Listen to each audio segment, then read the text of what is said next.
Welcome friends, welcome to my channel. मी आहे तुमची प्रिया. आय होप तुम्ही सगळे ठीक असाल. मी पण एकदम मस्त आहे.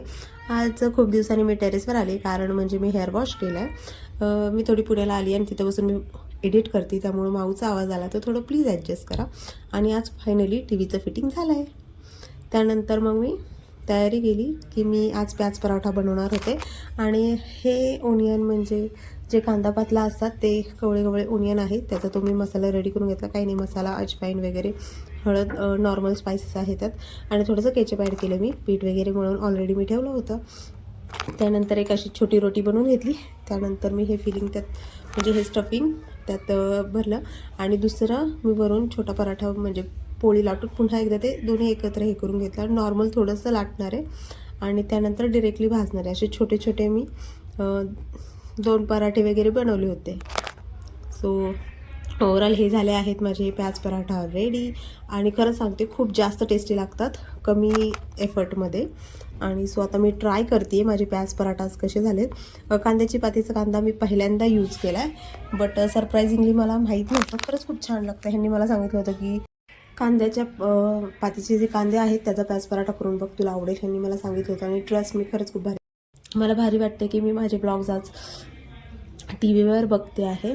ॲक्च्युली यातला एक ब्लॉग क्लिप मी शूट करायचं कारण म्हणजे त्यांनी नवीन शिफ्ट केलं आहे आणि वस्तू फेकण्यावर जे ओपिनियन मला तिचे ऐकायला भेटले ते सगळ्यांच्याच घरी सेम असतं. हे आज तसे मी फार ब्लॉग बघत नाही, हे 2 ब्लॉग मी नेहमी डेली बेसवर बघते.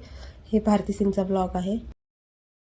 त्यानंतर माझा favourite show laughter chef. Actually हा एपिसोड पाहिला होता, पण तरी आज माझे हस्बंड कामावरून आले आणि चक्क त्यांनी मला सरप्राईज दिलं.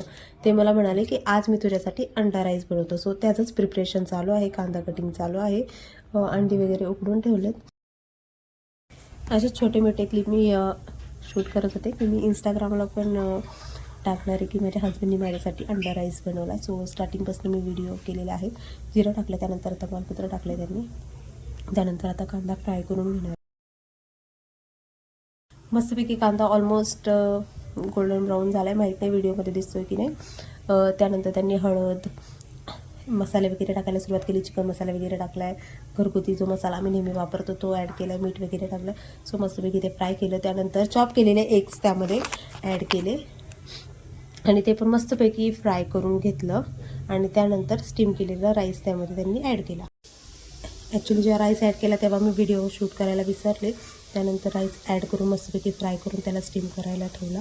आणि स्टीम झाल्यावर डिरेक्टली आम्ही जेवायला बसलो. आजसाठी एवढंच. भेटूया उद्याच्या व्हिडिओमध्ये. बाय.